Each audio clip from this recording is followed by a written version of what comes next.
back to La Mesa Blanca podcast, episode 4, right? Episode 4, everyone? Yep. Episode 4. Robles part 2. Robles part 2.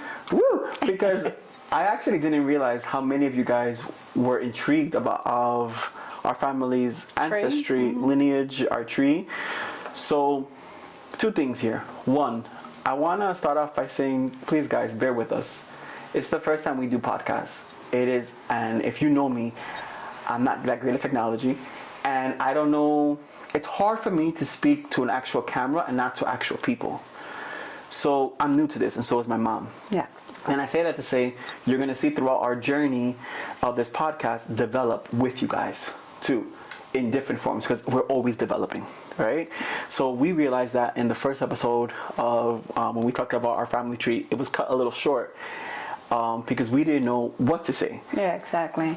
What people wanted to hear, which route to go about it. So now that they let you know that they wanted to hear more about us, and let you know. Yeah. Because so people hit you up too. So it was interesting because everyone was hitting us up like, no, there's more, or like we want to hear more of your family story. And I was like, really? And I was like, all right. So, and I got a download, and I was telling my mom yesterday about this because we actually got to reach out to our living ancestors. So we spoke to my mom's aunt, my great aunt, about her grandmother and her mom. Yeah.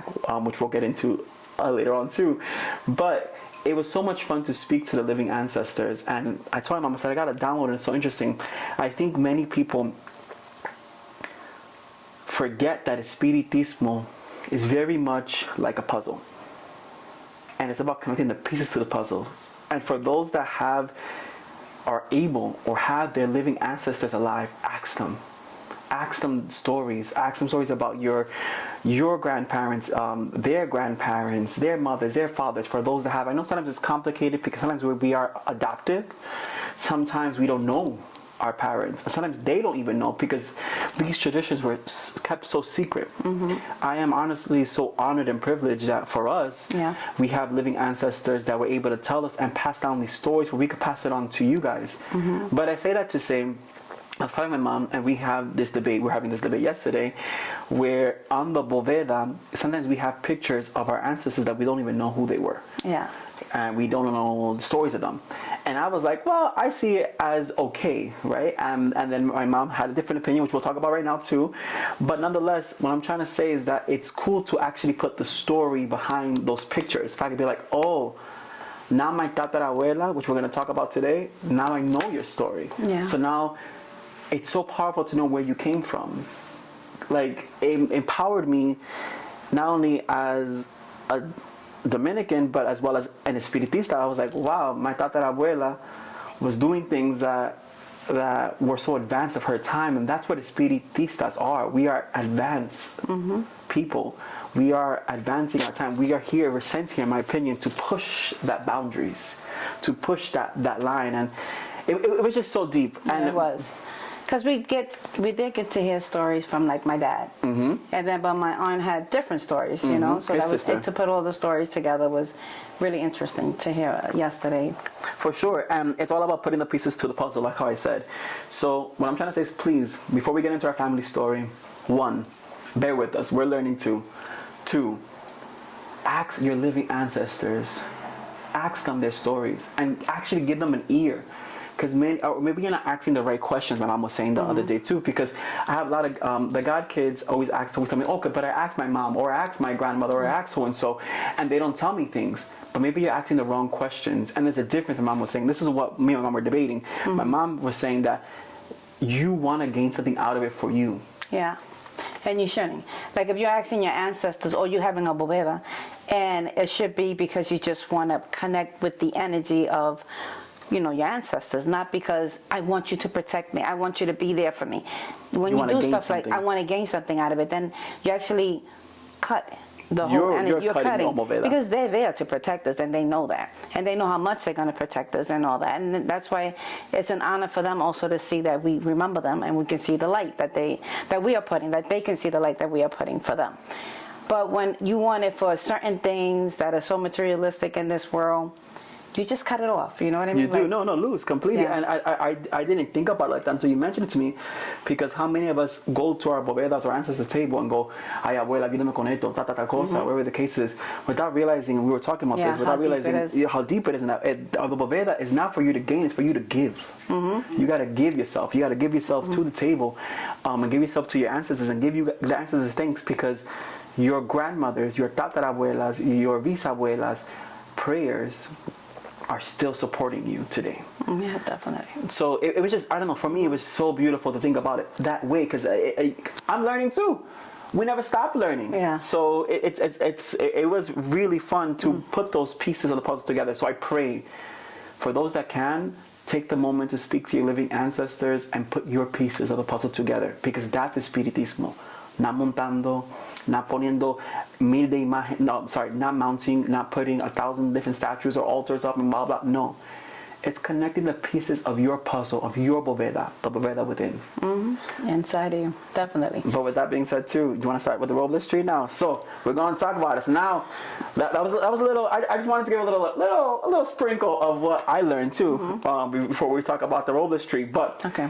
we are going to start with the Robles tree, and for those that didn't see part 1, please do so, for that things can make sense in this episode too. But we're actually going to start with my grandfather's grandmother, whose nickname was Doña Quina. and her full name was Ana Joaquin Fermin Acosta.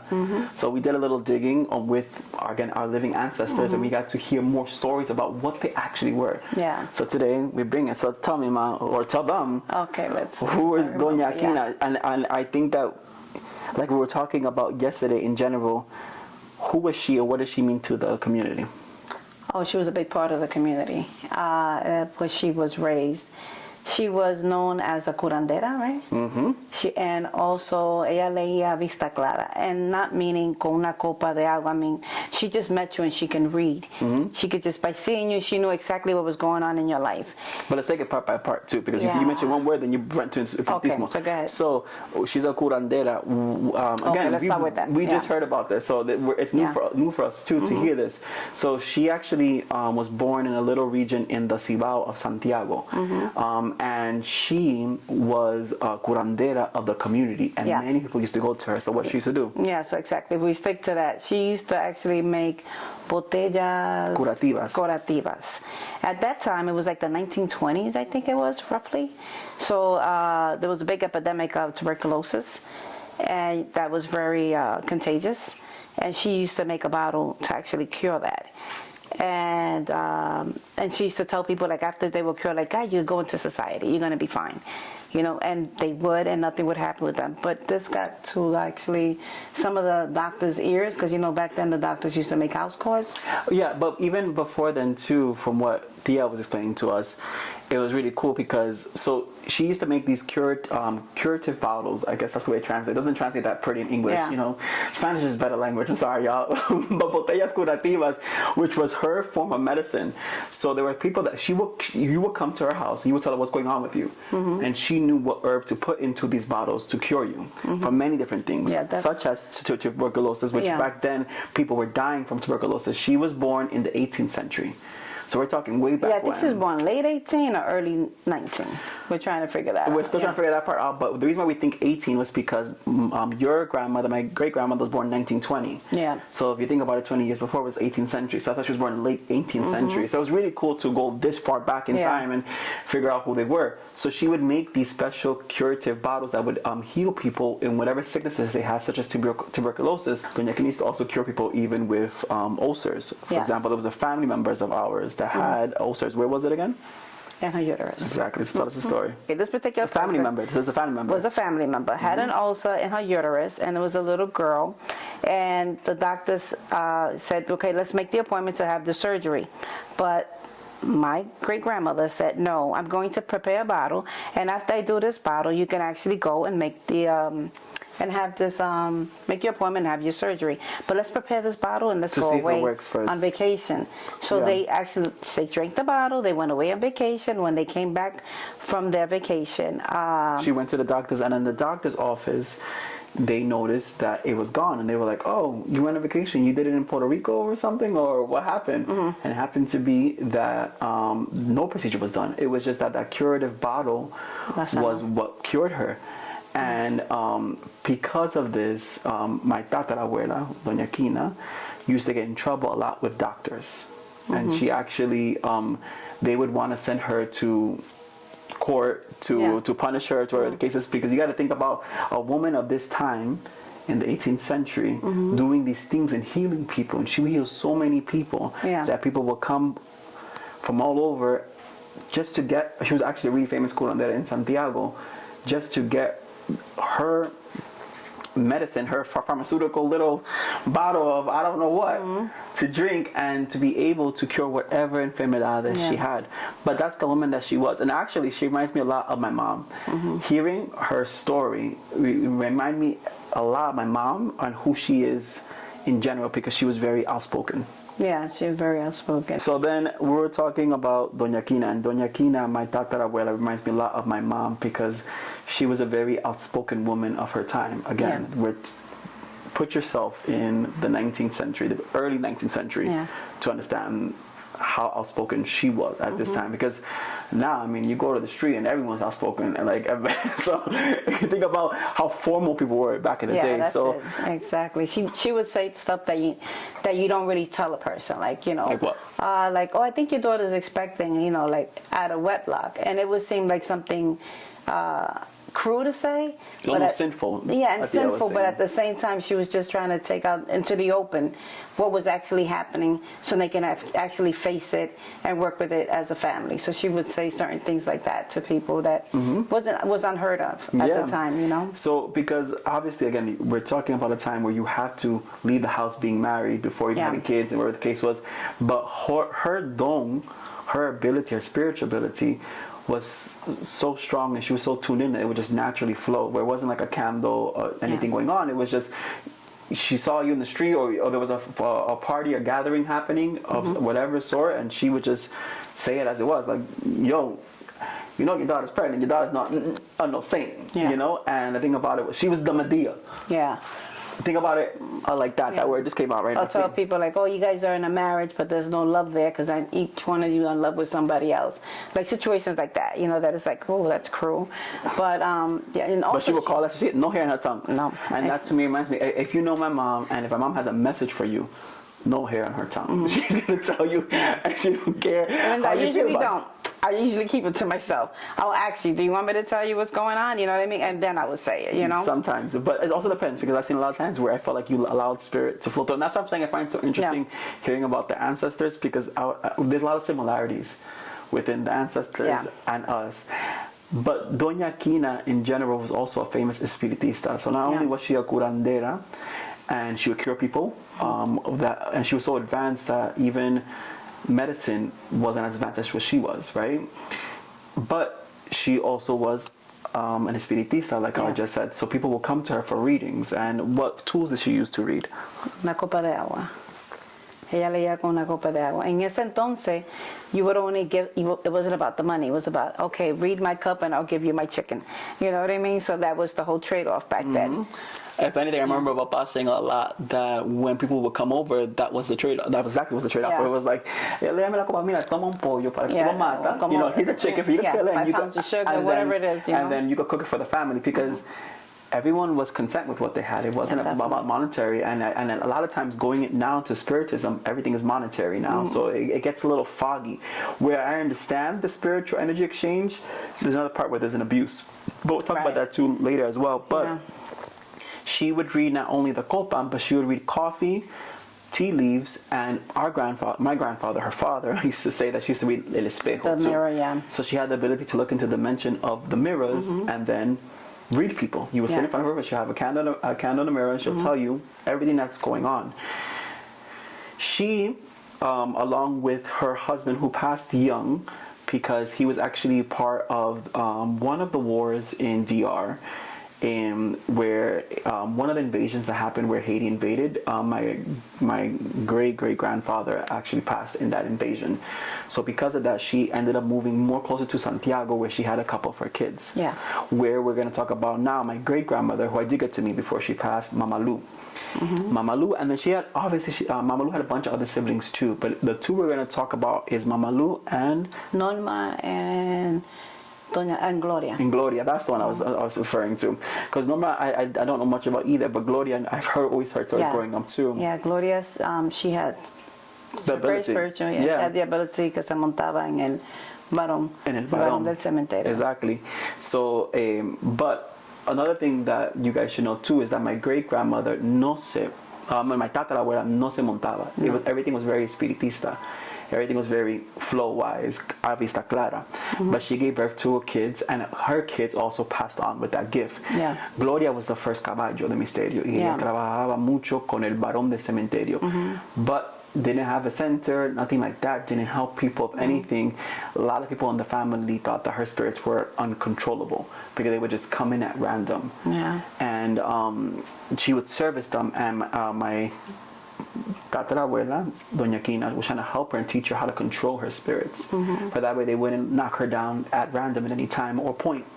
But Mama Luz, who is my great-grandmother, was where our story continues, who was Papa's mother. So Mama Luz had the ability and the gift too. But the only difference was that Mama Lu didn't have a center. No. She just had the ability, she had the gift. It was for herself, It was for for her herself. kids, for her family, but not for the Not for the public, community, yeah, no, not it for the community, wasn't. not for the public, but she would, same thing like her mother, she would tell people as it is. She would call it as it is, and things from what Papa and from what her daughter explained to us yesterday, they would just talk to her and she would just know things. Yeah. For In her example, ear? yeah, in her ear, which my mom also gets a lot too, which I found interesting, because like I don't get that. I don't get the whole like you talking in my ear thing. I get more telepathically than anything. Like they tell me in my head, but where they actually hear things and they'll be like, you know, be careful with this person, Yeah. or this or your child just left and they're lying. They're not gonna go to study with a friend. They're Yeah. gonna go out to a party, and they would tell them the address of where they were at and everything. Yeah. And they would show up there, you know. So that was things that my great grandmother used to do, or what would happen to her in general. She as well. So both my her mother and my great grandmother were never initiated into anything. Solely espiritistas. So they were only espiritistas, espiritismo. And I thought it was interesting too. Yeah, it was. Because I was wondering too in our family lineage, like where does the 21 division come in, or how does it come in? And yes, ellos eran servidores. They used to serve. Their saints serve their ancestral altars, very religious people, and all those things. Pero no se montaban, no que se iniciaron. You know, Yeah. they didn't mount, not that they got initiated or anything like that. From my knowledge, I feel like even if they kind of felt it, and maybe that happened to them once or twice in their life, como que se montaron or something like that, back then that was like, they were high society. So back then that was seen as like, oh, that's like so low. How dare you, you know, roll yourself on the floor and, you know, montate and let a spirit do that to your body, especially that it wasn't accepted. So I think that's why also they try to like maintain where they were at, and not try to like, even like if it was the ability to do a little more, they were like, it's okay to just stay at this point. And we have to be honest know? with ourselves too. A lot of times, brujas of that age wouldn't necessarily say things Yeah. that they would be mounting or passing spirits, because it was seen as a taboo. So Exactly. we're getting into that taboo energy. But nonetheless, then my great grandmother, Mama Luz was her name, gave birth to a son named Don Andres, who was my grandfather. No dones. His don was haciendo café y dándote un consejo.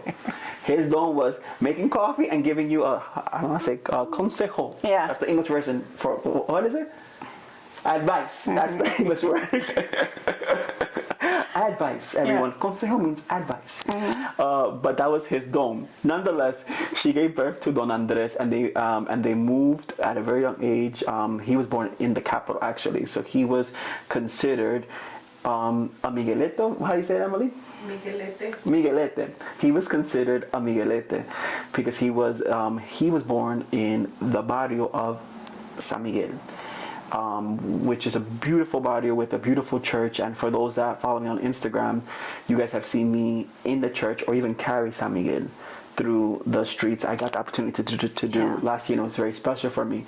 But Papa, at a very young age, was someone who loved to dance, loved to play baseball, loved to help others, was very about the community, and he was a rebel in a lot of different ways. And what I mean a rebel was that he was part of that rebellion against Trujillo too.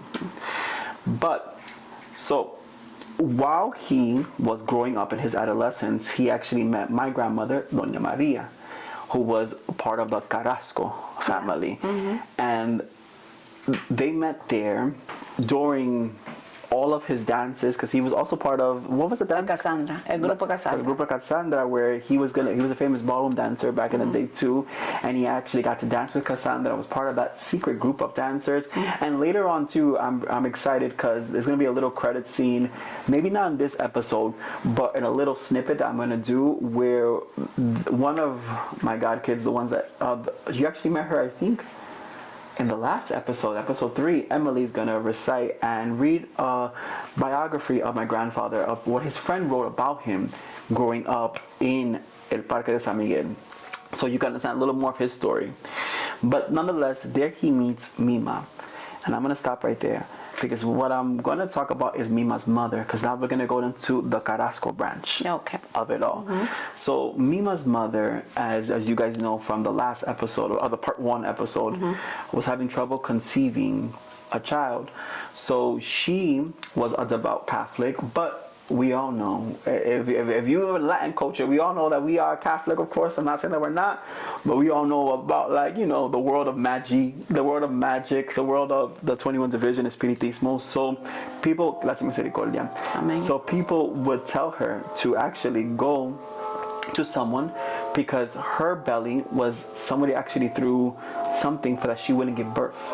And she at that time was married to my great grandfather Carrasco. And Carrasco was another devout Catholic, and they again all grew up in the region, and he as well he respected and knew about 21 Division, but 21 Division wasn't, or Spiritismo wasn't as open as it is now. Oh no, absolutely not. It was very secretive. And with that being said, secretly they went to go, as we said on the part 1, they went to go to a caballo, a famous caballo in the capital, and there the caballo estaba montado con Guede. The caballo was working with Papa Guede, and Papa Guede told and explained to my great grandmother, Mama Jenny, that her belly there was brujeria done and because of that she could not conceive. So she would go every so often for they could do services to her belly, and for that she could prepare food for Gede, for that Gede and her could eat. And they would eat, and they would do their sacred ceremonies, but Gede compró ese barriga. And I know it sounds a little dark sometimes too, but it's not. I want to make sure that everyone understands that too, because I know when people think about that's like, oh, what do you mean? You know, that Gede bought my great grandmother's belly. He bought it because he said, in a sense, what comes out belongs to me, because I'm helping you conceive. Above all, God. Amen. He didn't push God away or anything like that, so please don't get it twisted. But what he's saying is, I'm helping you here. So with that balance, they actually had the blessing and the miracle, and they conceived my grandmother, Doña Maria. And Doña Maria, growing up, did not know about this secret, and knew about, and she had the ability of having a don, and same thing like Papa, she was very community first. They came from a very rich family, so because of that, I remember growing up hearing stories that she would give to the poor families. And she would give her food to the poor families, because she didn't care if she ate, but she wanted to make sure that everyone ate. But she would grab like a cup of milk that she was supposed to drink and go outside and give it to the next door neighbor, you know, the help's daughter. Y se la metía en el biberón, so the little girl could have her milk and stuff like that. And she was like 5 years old when she would do stuff like that. So she always had that energy of giving too, is what I'm trying to say. And that's something that I think that many Spiritistas are missing. Please do not forget to give and give to others. And she grew up too, again, nothing with 21 Division, and there was no lineage as far as past as far as we're aware of, past my great grandfather, so her father and her mother, of any Spiritismo or any 21 division. However, they were very Catholic, so because of that, my grandmother actually was a teacher in St. Michael's School back in the day. Yeah. Both my grandparents were, and that's how they said they met in a party, but I know they also were teachers there together. So we're not sure exactly if they met there or at a party, because you know how it is. No, they met in other. both places. They knew of each other. They knew of each other. They knew of each other, but so it's not sure exactly where they met, but they knew of each other in both places. But nonetheless, they met. And once they met, you're going to hear, again, the biography about my grandfather, little pages of it. And when you hear it, you're going to see that he was very devoutly hers. Yeah. He didn't care about no other girl up in that place. It was Mima, Mima, and only Mima. He loved her so much that later on, I think it was Mima that pushed him to move to DR to not get killed. And now we're going to get into that topic too. To move away. Yes. Yeah, you said to move away to New York to not get killed, because my grandfather, again, he was a rebellion, and he was part of the rebellion against Trujillo. But luckily enough, and I think by divine timing and by the misterios, I have to say, and by God, my grandmother's father was part of Trujillo's group. So he was part of the inner circle. Yeah. So he knew things that they were planning. Yep. And one day he saw that my grandfather was on the hit list, his son-in-law. So because of that, he advised that they left the country, that they had to leave the country as soon as possible. So being that my grandfather was working with the government, he actually, pushed it through so they could, quickly get their papers together, visas, what have you, and be able to leave the country in order for him to survive, because he was like number 3 on the hit list. He was about to, yeah. My grandfather was one of those rebels. He's one of those people. He rest in peace. The both of them were actually in many different ways. Yeah. Because I do believe that the Spiritistas are part of the rebellion always. Yeah, we're always pushing that boundary. Pushing for change. Yeah. Then they moved to New York. My grandfather goes first, then my grandmother follows. And right when they get here, they move to Brooklyn, and they actually conceive my mother. Yay. Woo! My mother's born. It's me. It's me. Anyway, so. You can see my mother is born in Brooklyn, and they live their lives normally. Yeah. Again, spirit is not intervening or nothing like this. My both of them were working in factories. Go ahead, tell us the story. Yeah, my father was like a foreman at a bakery it's called Drake's Cake, back in the 70s. And my mom would work in the sewing machine factory, and they were, just a regular, you could say, all-American couple, especially back then. Just, we had 5 kids, and they were actually raising other kids too. My mom and my dad always helped raise my father's nieces and nephew, anybody that needed a helping hand. That was the house to go to.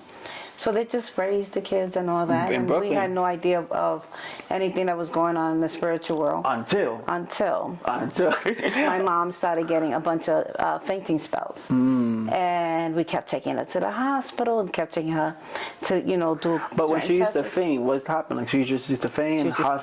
I don't know, it just faint. And then she'll come back, and you'll be like, no, okay. we were 5 kids in the house, so we wouldn't know what to do. So we would like try to wake her up, get the ambulance, and they ran so many tests in the hospital trying to figure out what was wrong with her, because she would constantly faint.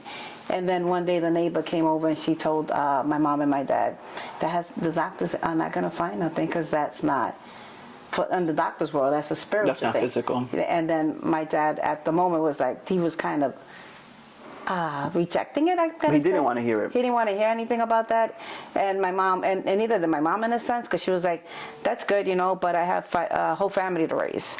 And I thought it was so interesting too, because Papa was born up in a center espiritual. He remembers his grandmother working, and he knows his mother's gift. And now he has a wife who thinks that she doesn't work, and she doesn't know that she works. All of a sudden, now his wife is going to work. Yeah. And because of this, I think because of that, it makes it even scarier. Yeah. Because it's like, now he knows what yeah, exactly. I know what my father's thinking. I know what my grandmother went through.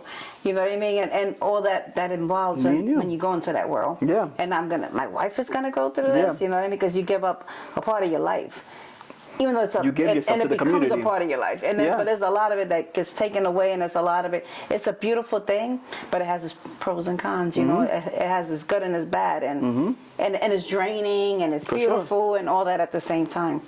So he knew that was going to take a lot of time away from the kids, and we were all young. You know, we were all little But still. like I said, my grandmother was a little rebellious, so in secret, she went to centers in Brooklyn. But we are lucky because she took my mother. So my mother remembers the stories of when they used to go to those centers in Brooklyn and how were they like or what would happen. Yeah, it was very to what anybody would think it would be chaotic. You know what I mean? To someone who doesn't know, to an outsider. Someone that doesn't know, or someone that doesn't really. But when I first got there, it was just a room full of people screaming and and falling on the floor. But for certain reason, I felt like peaceful. I felt like, oh, I'm home. This is really nice. You know what I mean? So my mom was telling me this too. My mom, my whole life, was telling me these things too, because she was like in secret. Because my grandmother didn't want my grandfather knowing that she was going to these centers, was because she wanted to hear and she wanted to figure out what was going on with her. Yeah. So she went to all these different centers in Brooklyn.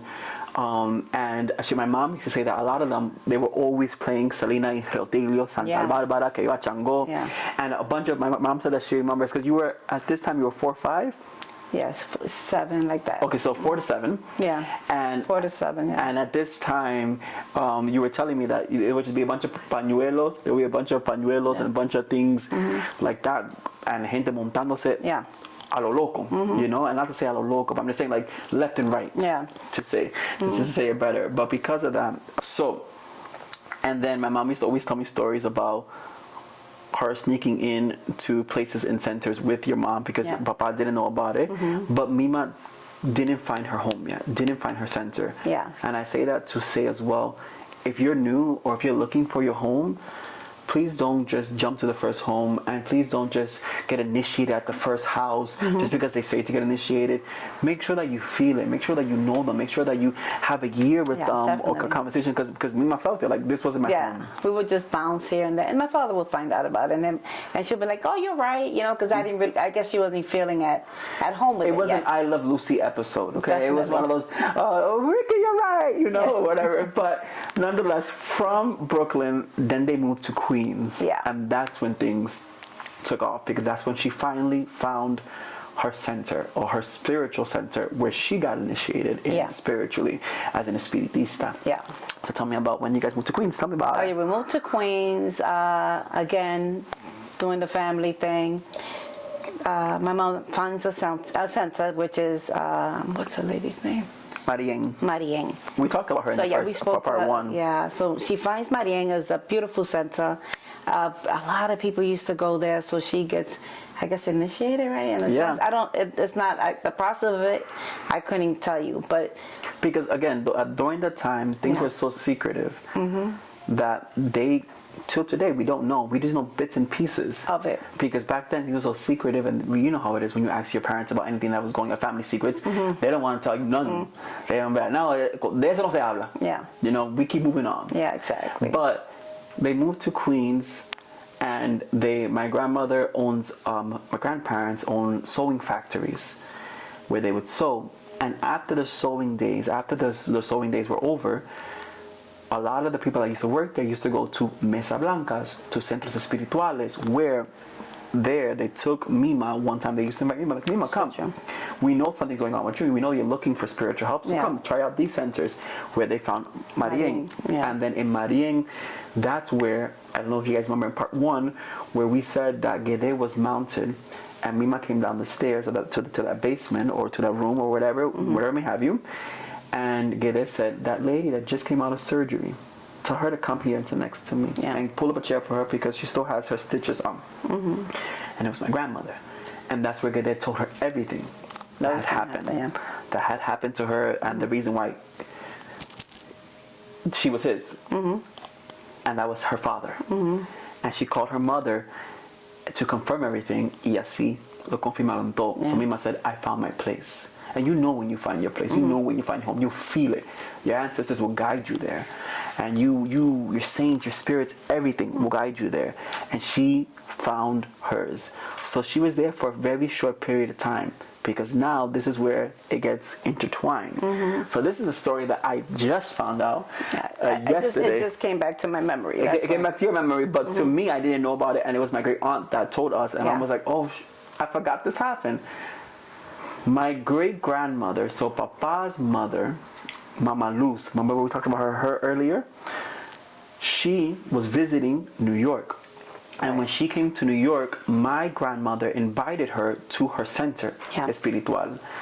So she said, okay, I'll go. Yeah. And when she went into the center, When she's standing in the middle of, like, it was like a big space, like a living room, the lady, Marien, se montó. se montó y le dijo a mi abuela, I have two things to tell you. You came here for an emergency, and the emergency happens to be Your daughter. Which is, should I say this whole story? No. It was because we there's some things our spirits said we can't share. So things are private. I got you. Okay. So she said one thing is your daughter, and the other thing is that you're having problems, and we're going to resolve your problems here. Right. And my grandmother said, actually, no. Actually, you're wrong. If anything, I'm going to tell you what's going on with you. Either you Sounds want, like someone I know. if you want, But it does. I don't know. And it's like, if you want, I could tell you in private, or I can tell you in front of everybody. everyone. As you are blasting me, I'm going to blast you. But I'm going to give you the chance not to blast you. So the party went on. And But before that, I have to say this next part too. She did it with respect. Yeah. Because she even said, to respect to your caballo. Yeah. Tell your caballo that she has problems going on in her life. Yeah. And I'm not going to publicly say it, but I'm not here because of that. I'm here because my daughter-in-law invited me here. Yeah. So I wanted to come accompany her to show my respect. You have to understand something else too. Everyone that was in that center at this time was my grandmother's age, which is around 30. Yeah, they were in their 30s. So Mama Lu was the eldest there. Yes. And as an elder at the time, if you go to any center and you see someone that's over 50 or 60, you see an elder walk in, we respect them and we show them respect. In every ATR, you see this. So she was an elder coming in, and she did not like that the spirit was trying to shout her out, shout her business out. Right? And I think a lot of times, and this is one thing about a spiritismo that I do not like, that every spiritista likes to read someone. And I don't mean read spiritually, I mean like read. But let's just say that maybe she wasn't even montada. I think eso fue Mariel tratando de decirle a ella a vista clara. You know what I mean? It could have been, but nonetheless, what I'm trying to say is, my point was that many people try to read people for filth. Yeah. Eso no se hace, and I dislike in the spiritual community when they go, oh, this person's going to read me for filth, or this person's going to read me for filth, or I'm going to read you for filth. Yeah. No. Like, do not bring the streets into what is pure and spiritual. Divide them. The streets is one thing, spirituality is another. Exactly. So my grandmother, my great-grandmother, with a lot of class, said, to respect to your caballo. That's not the case. Later on then, in private, because then after Marien se salió, se fue, after Marien came back, what happened was that my great-grandmother spoke to Marien in private and told her her problems. And then said, also, this center is going to demolish. If you don't take care of this, and this problem in particular, I won't give it a year. The center is going to demolish because you need to face the situation you need to that's organize happening. You need to organize these things. And then she turned to my grandmother, and this is another thing that I just found out too. And she said, and she told my grandmother, I advise you to stop going there and to know that you don't even need to be mounting. All you need is a copa of water. You have the ability. Ahora sí me está parando todo lo pelo. All you need to do is have that copa of water, and that's all you need. Esa cosa de tirarte al piso y montadera is fine and dandy, pero eso te va a sacar, you know? And I think that was such a big thing for me to read here, because if you're part of our center, you know that I always say mounting is not the goal. And to hear a story from my great-grandmother saying mounting is not the goal, was so powerful. I was like, coño, we've been saying this for a minute, and here's my great grandmother saying, and at the time, you gotta understand, in New York, people put, so my great aunt was saying, people put 4-star energy with people mounting. And not necessarily someone with a candle and a copa. With that beauty of what was a vista clara. And not to diminish the lua or mountain. No, not at all. Because it's a very beautiful thing. But I'm saying that is not the goal, that is not the purpose. And here's my great grandmother, Mama Lu, saying, that's not it. Where it's at is la fuerza. La fuerza que tú llevas de nacimiento. Adentro, eso sí. So she told my grandmother, start reading other copa and get away from that world. Yeah. And you're going to blow up too. And you're going to have your own center. And you're going to do this and this. And I thought that was amazing to hear. Because I never heard the story before. And I was like, wow, the land of Maple, the land of beauty. Yeah. And then, so my grandmother did exactly as she was told. Yeah. And then in that house, in that pink house, then Mima started to read the copa. Yeah, she started Tell to us read the about copa. Yeah, like we said in episode 1, I think it is. Yeah, a friend of my mom came over. Part 1, yeah, and she started reading o el café, la taza de café, o leía la copa, and before you know it, they told 2 friends, and they told 2 friends, and the house was packed, you know. And then before you know it, after that, less than a month, El Viejo started coming in too. You know, and if we go back a little bit too, throughout my mom's life, which maybe one day was have a whole story. You know, at one point she said, "I'm not ready for this now," and they said to her, "Yes, that's okay, but the time is gonna come that you're gonna have to be ready." You know, so when she went to that house, what they were telling her was like, "This is your time." Yes. You did tell me that yesterday. You told me that in Brooklyn, one of the spirits said, "Okay, you want your time? We'll wait for it. But we're going to come back because you're going to have to do it no matter what." So know that you could do that too. I've done that too. That's why I find it so funny because to me, our ancestors' stories are our stories. Yeah. And we tie in so much, it's not even funny. So in the pink house, then Mima started to, her center started to grow, and she used to do mesa blancas. Do you remember how the mesa blancas were? Yeah, they were very involved. They were a lot of causa, a lot of, ¿cuál es otra palabra que te dije ayer? Había mucho... Causas. You also told me there was a lot of anima solar spirits that would come in, like you know, muertos oscuros, muerto perdido. Muerto perdido. Because, and then you also told me too, which I thought was interesting, everything at its time. So there are some things, depending on the era, that you would see different spirits come up. So during that time, you told me there was a lot more causas. A lot of causas were out in the street, it felt like. And for those, there's another vocabulary word, causas. So for those that don't know what causas are spirits that you are born with. That, you know how you have your guardian angel? Sometimes you have causa spirits or spirits that you are born with you that don't allow you to progress, not only spiritually but physically. So then a lot of espiritistas, we do a levanta causa, where we pick up or remove that causa away from you to remove that bad luck, that osogbo, whatever you want to call it, in order for you to progress. Yeah.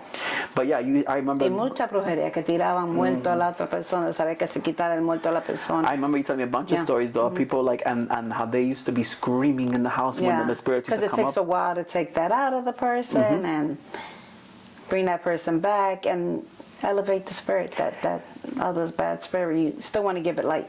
And nonetheless, and I want to say this too, again, esperando tu tiempo, because then also Gede said, through Mima, the space that they were living in was too small. So Gede said, I'm going to find you a house to work from. Because, and it wasn't, again, one day to the next, because, and I thought it was very beautiful, because there was another Caballo de Misterio, Anaís Fernandez, who on one of her lives, she said, and I thought it was so true, you may see certain caballos now a day that have beautiful big altars or homes or centers. And then for those that are beginning, this could be this, what? Disheartening. Exactly. It could be disheartening. Because you're like, coño, when is it my turn? When can I get there? How can I get there? I want a home. I want a center, or I want a space where I can serve them, because right now I don't even have an altar room. Yeah. All I have is this. Without realizing this is all you need. Because how are you going to appreciate or take care of a house if you can't take care of this copa? So, and I say that to say, now Gede said, okay, now that you took care of us in this way, now we're going to take care of you. Exactly. Mima no se lo pidió, ellos se lo ofrecieron. Gracias por cuidarnos. Ahora te vamos, y fue como entre o menos de un año ella trabajando con ellos. Sí, ok, ahora necesitamos darte espacio. Ahora te vamos a regalar una casa. Y así fue. Y tú te das cuenta que esa casa es la que te estamos regalando. Y tú vas a ver por qué. They will give you You're a going to know sign. why we gave you that house, and there's going to be a sign in the house that you're going to know that that's the house we gave you. So, sure enough, we moved into the other house. And 108, 3530 yeah. And, you know, the house is completely empty. That's my house. That's why I say There was only a previous owner in that I'm house. coming in the story shortly. Which was, I think, a man that was like Italian, and I think his wife was Ecuadorian. Yeah. And there was only one previous owner. So now with the big moving day, after they check the house, when my mom goes up to the attic, she finds Santa Barbara. Una imagen de Santa Bárbara. And then, cuando ella vio Santa Bárbara, ahí entraron todos los espíritus de ella. Exacto. And then it started working. And that was the sign. Yeah, that was the sign. And one of my favorite things of that house was, or the stories, was when El Barón came in, he asked for a punto of his in the backyard. And they built him a little house where you could, it was like a little dog house, a little cement dog house, where it was him, San Elias, and Guedet, and the whole thing was black and white, and they had crosses. It was such a beautiful little casita, como una tumba. And that's where my spiritual journey started too, which we'll talk about later. But that's where my spiritual journey was in El Barón's tumba. But nonetheless, then Mima's center grew even bigger there. And there, now, I'm not saying I come in the picture yet, because obviously you were 16 or 14? How old were you? 14 when you moved to 108. Yeah, no, a little older, like 16. 16, that's what I thought, yeah. So 16, so obviously I'm not born yet. But what I'm saying is that throughout the years, her center started growing, and the miracles and the stories of her curing people of diseases, as well as of her helping people conceive children who couldn't conceive children. Yeah. All of a sudden they have 6 kids, you know, Yeah. of helping people who had real brujeria at the time, who Yes. couldn't walk.